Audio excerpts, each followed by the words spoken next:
This is me, and I have a lot going on.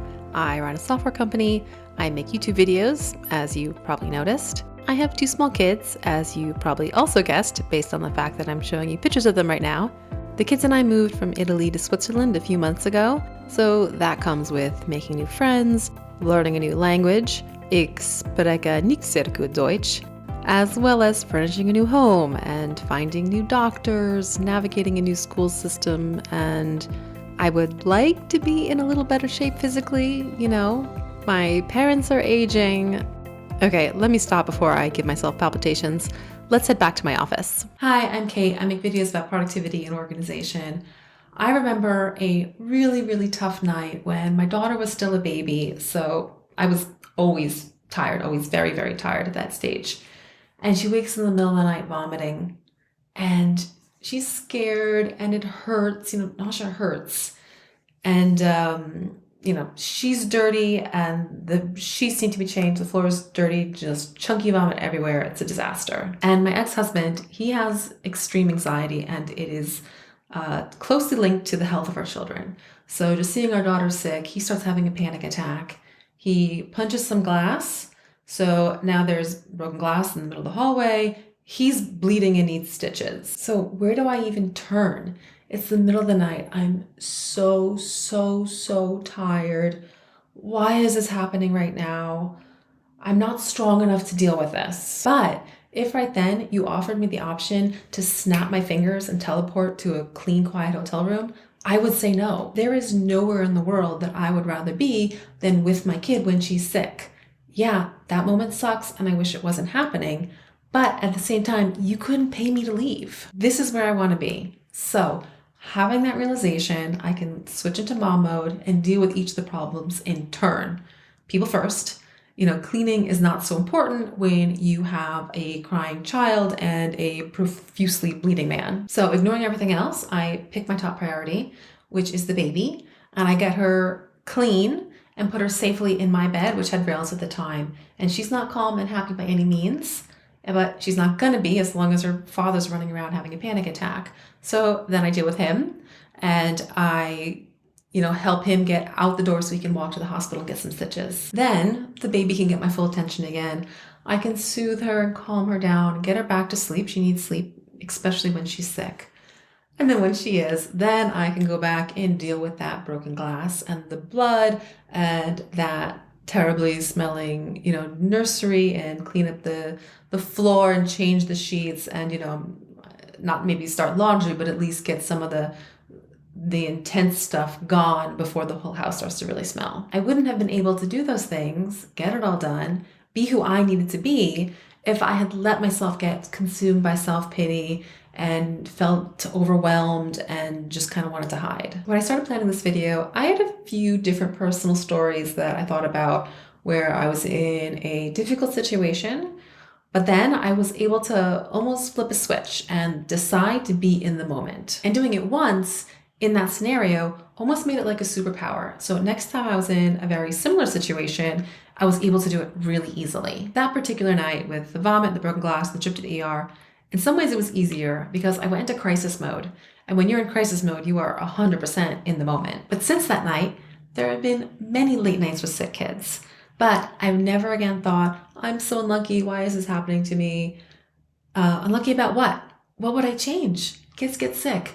I want to be there when that happens. When my friends or family back in the US, like I'm living in Switzerland right now, go through hard times, I hate that I can't be there. I remember reading a line in a book a long time ago. It was about meditation, but it said that anyone can be in the moment when you're in a museum or on a beautiful mountaintop, but it takes mental strength to be in the moment and be present when you are surrounded by screaming children. And that's what it is. It's strength. It's something you practice and get better at.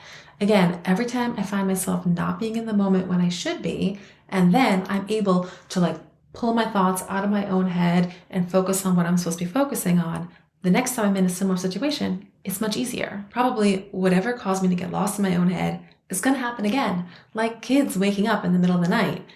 But after that first time, it gets a lot easier to recognize it and then snap out of it. Like I said, I had a few different stories I thought about sharing, And what they all had in common was a feeling of being overwhelmed. I often simplify overwhelmed to just mean having too much to do.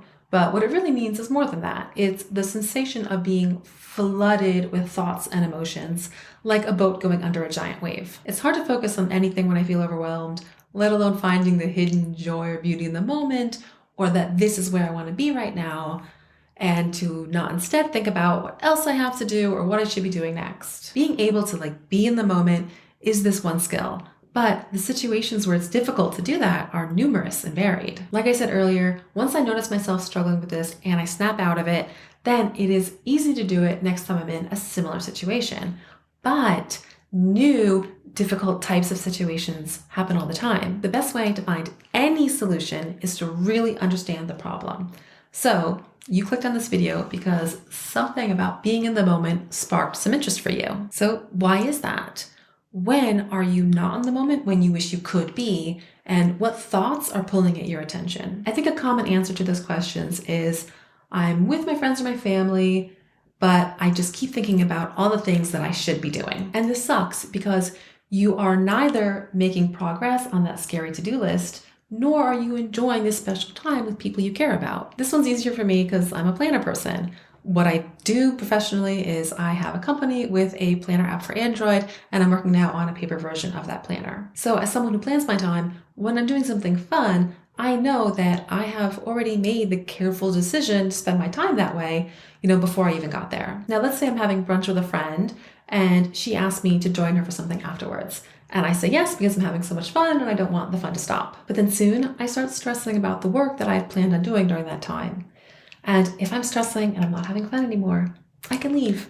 I can excuse myself. That is a perfectly good excuse to leave a social event, especially an impromptu one. This isn't like a godchild's graduation that you RSVP'd to 6 months ago. There are some special events like that do come with pressure to be there, but normally, hopefully, they come with advance notice and you can and should plan to block off that time. Now, when you're not really choosing to be somewhere, that can be harder to be in the moment.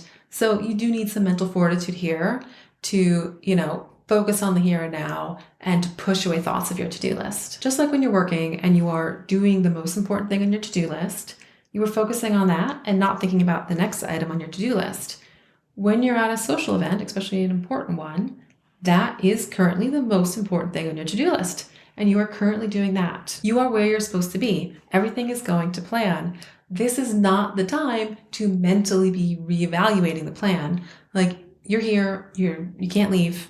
So don't think about what's next until this is done. David Allen, the author of Getting Things Done, also known as the GTD system, talks a lot about how the brain is good for processing and thinking and doing, but it is not very good for storage. So if to-do list items keep popping in your head when you're trying to relax with friends, those things are either already in your planner or they're not. If they're already in your planner, that's like me worrying about Christmas now in the spring.